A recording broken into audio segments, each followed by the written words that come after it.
మహోత్సవ్ ప్రతి ఏడాది ఫిబ్రవరిలో జరుగుతుంది. ఈ ఏడాది ఉత్సవం శనివారం ప్రారంభమైంది. ఫిబ్రవరి 27 వరకు కొనసాగుతుంది. పర్యాటకుల కోసం ఈసారి వివిధ సాంస్కృతిక కార్యక్రమాలతో పాటు హాట్ ఎయిర్ బెలూన్ రైడ్ లాంటివి ఏర్పాటు చేశారు. తాజ్ మహోత్సవంలో ఈ ఏడాది ఎన్నో ప్రత్యేకతలున్నాయి. ఈసారి యమునా మహాహారతి నిర్వహించనున్నారు. దీంతో పాటు పర్యాటకుల కోసం గాలిపటాల పండుగ, గజల్ కార్యక్రమాలు ఏర్పాటు చేశారు. ప్రపంచంలో 7 వింతల్లో ఒకటి తాజ్ మహల్. ప్రేమకు చిహ్నంగా ప్రపంచ ఖ్యాతిగాంచిన తాజ్ మహల్ ను చూడడానికి దేశ విదేశాల నుంచి పర్యాటకులు పోటెత్తుతారు. తాజాగా తాజ్ మహోత్సవ్ లో ఆగ్రాలో సందడిగా మారింది. ఏటా 10 రోజుల పాటు జరిగే ఈ వేడుకలను ఈసారి ప్రత్యేక కార్యక్రమాలు ఏర్పాటు చేశారు. ఈ రోజు సాయంత్రం జరిగే తాజ్ మహోత్సవ్ పర్యాటకులను ఆకట్టుకుంటోంది.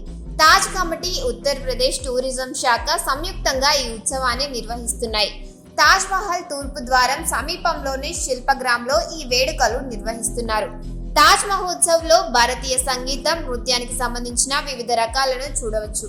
ప్రముఖ బాలీవుడ్ కళాకారులు కూడా ఈ ప్రదర్శనలు ఇస్తారు. ఇందులో గజల్ singer, qawwali singer, stand up comedy తదితర ఈవెంట్లు కూడా ఉంటాయి.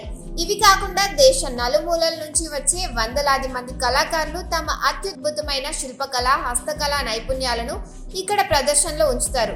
మన నుమాయిష్ లాగానే ఇక్కడ కూడా వివిధ రకాల షాపులు, ఫుడ్ జోన్ లాంటి పర్యాటకులకు అందుబాటులో ఉంటాయి. తాజ్ మహోత్సవ్ ఎంట్రీ టికెట్ 50 రూపాయలు. విదేశీ పర్యాటకులకు 5 ఏళ్లలోపు పిల్లలకు ఎలాంటి ఫీజు లేదు.